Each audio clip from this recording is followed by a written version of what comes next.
Hello, our beloved students. Welcome to today's session. With you today, Ms. Wafa Hassoub, and inshallah, we will continue your wonderful book, Programming and Artificial Intelligence, First Year Secondary 2025-2026. And we will continue Chapter 3, Lesson 2, Threats and Countermeasures in Information Security.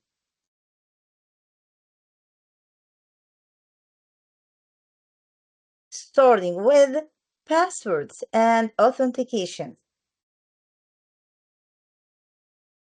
Well, start with password and authentication and how can we combine our passwords. So a password is a string of characters used to verify that the user of a given user ID is the legitimate account holder.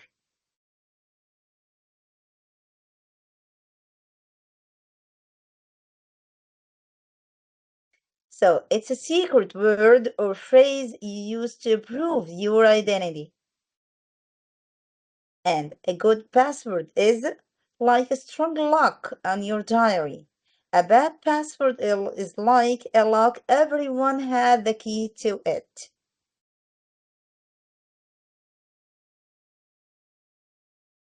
Of course, as everyone knows, we have guidelines for creating passwords. Not every word can be a password or a good password. So, what are the guidelines for creating passwords? 1. Use string that's as long as possible. Combine uppercase letters, lowercase letters, numbers, and symbols. Don't use personal information such as your birthday, your email address, or your user ID. And don't reuse passwords used for other services. So these are the major important guidelines for creating strong password. So rules and examples. Rule number 1, use a long string, use a long password. So a bad example of a password, the word cat, or your name, your school name. All these are bad examples of passwords. A good example is my C at T1S cute, and of course we have exclamation mark. So it's a combination between letters, symbols, and numbers. Rule number 2, combine letters, uppercase and lowercase, numbers, and symbols like this and this. As a bad example of a password, it's password 123. Look to the good example we have. It's P at SSW 0RD and exclamation mark 2024. So this is a strong password. It can't be hacked easily. Okay, so it's really hard for a hijacker to steal it or to know it. Rule number 3, don't use personal information. So a bad example is Taro 2009. Use a common name and birth year. No, this is a bad example. A good example is blue 3 is dollar KY, and we have a lowercase symbol mount at N. So have you check it? We have here uppercase, lowercase letters, we have numbers, and we have symbols. So rule after that, don't reuse passwords. Don't try to use the same password for all your accounts. all your emails. This is a wrong way to use it. So anyone who tried to steal your password and succeeded in stealing it, now he can open all your accounts. So this is bad thing to do. So don't use or don't reuse passwords. As an example for it, use a different password for your gaming account and your school email.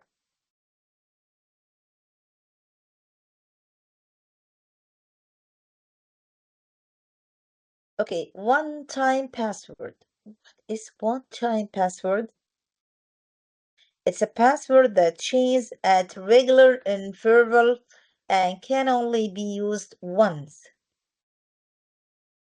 It's a password that changes every time you use it or after a short time. It's much safer, of course.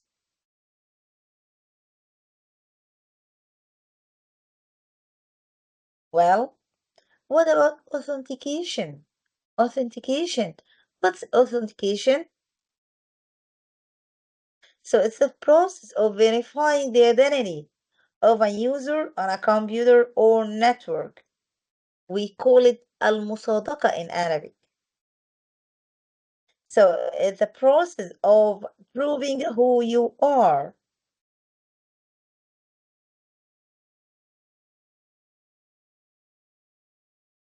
It's like showing your ID card to get into a club.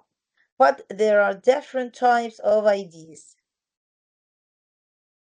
So types of authentication techniques like knowledge base, token base, biometric base, and recognition base.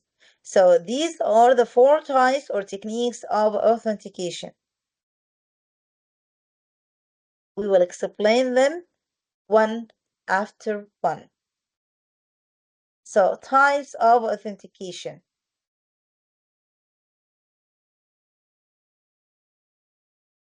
So these are the types,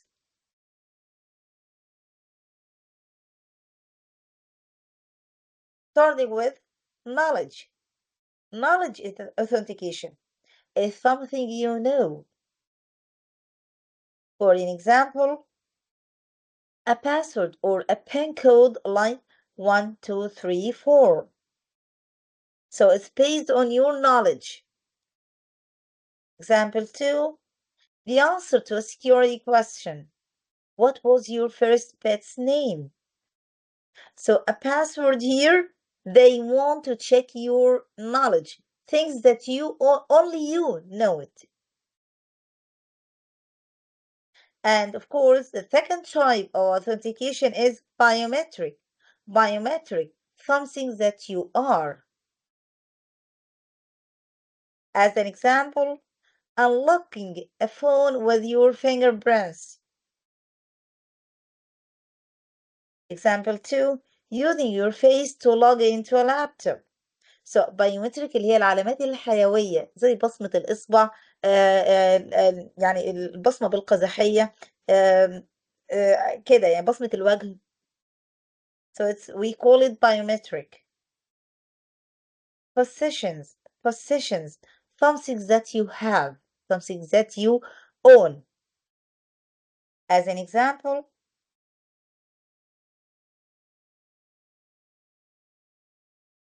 a one-time password sent to your phone via SMS. So this is something that you own, your mobile phone. A physical security key that you plug into your computer. So it's physical, okay? That you can hold it and you can keep it. And the method or the technique of authentication after that is two-factor authentication. Two of the above. So we use two things, not only one. Either to choose knowledge and biometric or biometric and possession or knowledge and possession. So we call it two-factor authentication. So it needs two ways to authenticate. As an example for it, logging into a website with your password, something that you know. and then entering a code from your mobile phone, something that you have. Well, this is much safer now.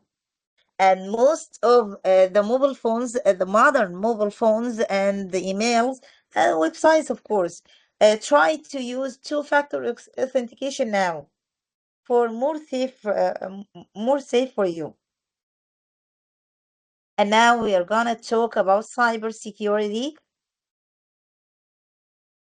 So it's information security measures.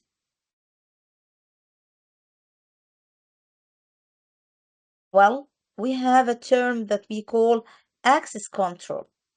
Access control. So it's a method of limiting access to computer systems or data so that only specific users verified through authentication are allowed to use them. Well, it means limiting system access to only specific authorized users. So, some people only can use it, not everyone can log into. And now we have firewall. Firewall.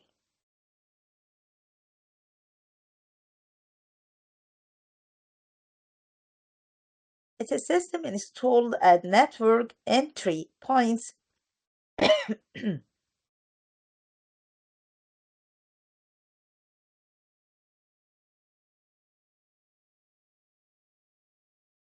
So a firewall is a system installed at a network entry points to prevent unauthorized access from outside and to stop data leaks from within. It means a system that acts like a security guard for a network, blocking unauthorized access from outside and stopping data leaks from inside. So firewall is a digital wall that blocks hackers. It stops them from stealing your data. As an example for it, your home Wi-Fi router has a built-in firewall to stop outsiders from accessing your family's computers. Example 2.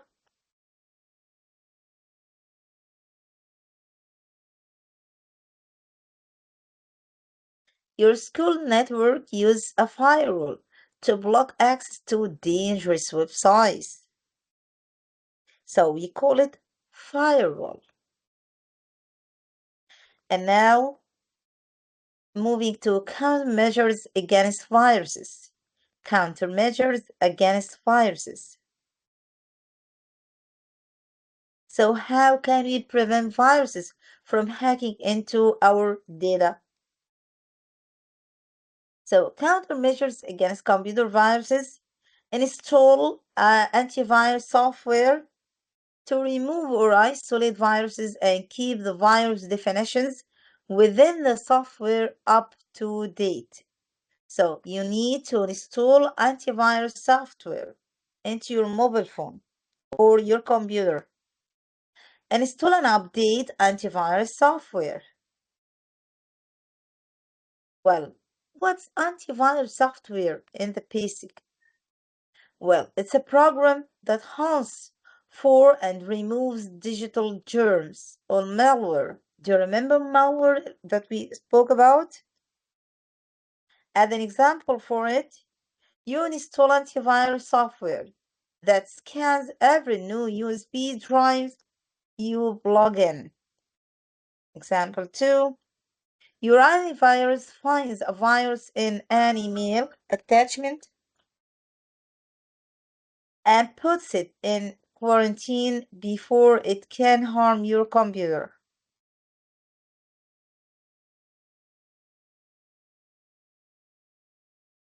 Well, always keep the operating system, OS, and application software updated to prevent security holes, vulnerabilities in the software.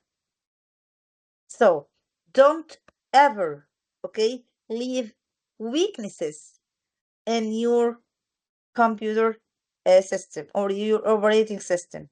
Always update your softwares, have an antivirus updated, okay, and prevent security holes from your computer. Keep your computer's operating system and software updated to fix security holes.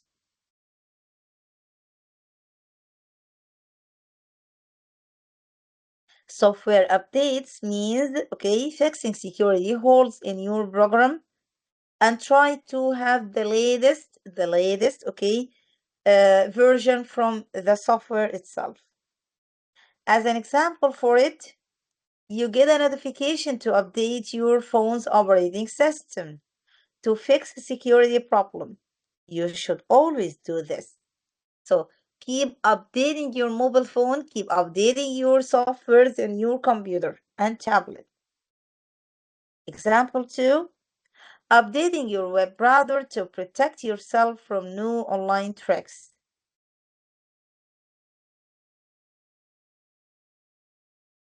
Regularly create backups of your data. لازم يكون عندنا نسخة احتياطية من ملفاتنا. So regularly create backups copies of your important data. Well, what's a backup? What is a backup? It's making copies of your important data. So if one copy lost or got lost, you have another copy from it. As an example, saving your school project on both your computer and a cloud service like Google Drive or OneDrive as an example. Example 2, copying your family photos to an external hard drive in case your computer breaks. And now this is time for practice. Practice makes progress, of course.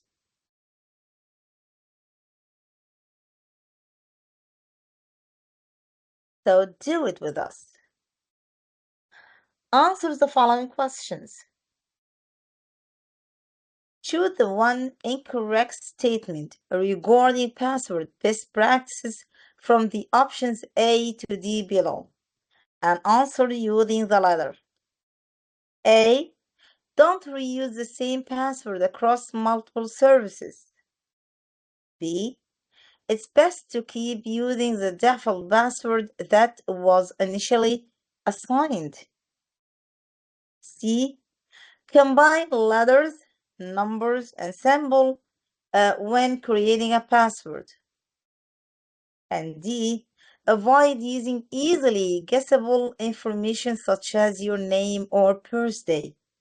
And the correct answer is gonna be, if an initial password is assigned via email or memo, there is a possibility that the password has been leaked to a third party. Therefore, the initial password must be changed. The correct answer is gonna be B. It's best to keep using the default password that was initially assigned. Choose all correct statements about one-time passwords from the option A to D below and answer using the letters. So, A. If a one-time password is leaked, it can easily lead to unauthorized access. B. Using a one-time password strengthens overall security. C. A one-time password has a limited usage time and becomes invalid after expiration. And D. It can prevent unauthorized access using leaked passwords. And the correct answer is gonna be, a one-time password is a password that changes at fixed intervals and can only be used once. This strengthens security, and the correct answers is gonna be B, C, and D. Still with the questions, choose the one correct example of biometric authentications from the options A to D below and answer using the letter. A. Authentication using a user ID and password assigned to each individual. B. authentication using an SMS sent to a smartphone, and B, authentication by scanning a fingerprint on a sensor, and D, authentication using a one-time password.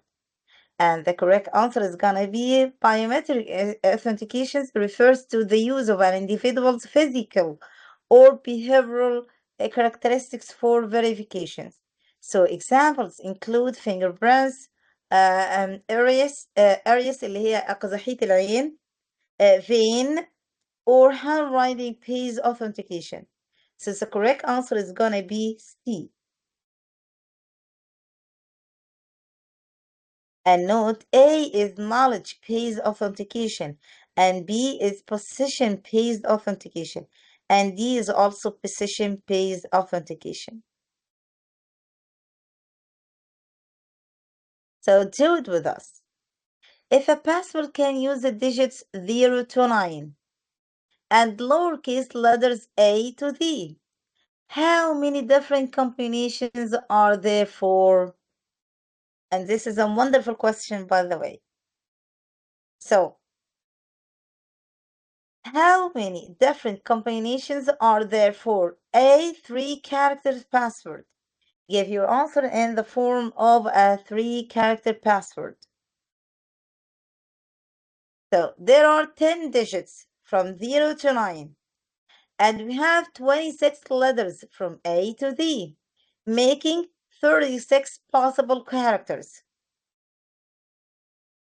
Since each character in the password can be any of the 36, the total number of the combinations for a 3-character password is 36 multiple 36 multiple 36 and equals 363 combinations. An explanation for that is you have 36 choices for the first letter and number, and 36 choices for the second, and 36 choices for the third. Try multiple all of them, the 36 and 36 and 36. So the correct answer is gonna be 656 different passwords. Well, that was the end for today's session. Hope you, inshallah, got all the information in a correct way. From me, all best wishes. Thank you and goodbye.